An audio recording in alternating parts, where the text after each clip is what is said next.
Kids love chicken fingers, but here's a recipe for chicken fingers that even adults will enjoy and feel good about serving.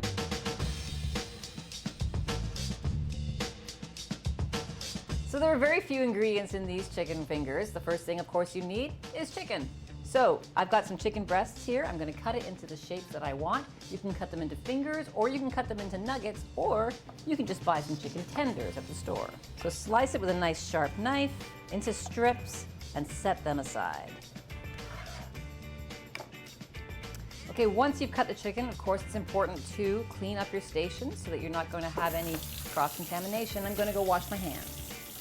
I'm using a baking board that has what we call a fat away mat on it. This elevates the chicken from the bottom of the board so that more air can circulate around it and we'll get crispier chicken fingers. If you have a cookie sheet at home with a cooling rack, you could put the chicken right on the cooling rack and get the same effect. I have one dish that has some flour in it. I have one dish with some eggs in it. I'm going to beat them up lightly. And I have one dish that has a mixture of toasted breadcrumbs or PANKO breadcrumbs and some Parmesan cheese. Now mix this up together.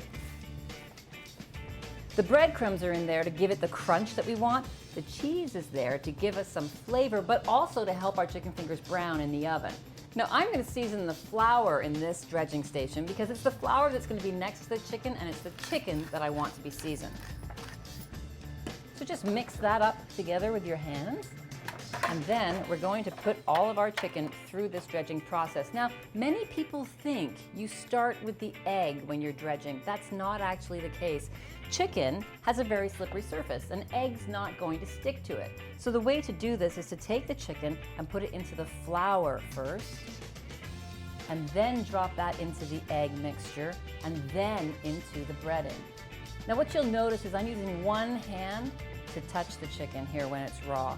And once that chicken goes into the egg, I'm not going to put my hands in there at all because then you end up with breadcrumb fingers.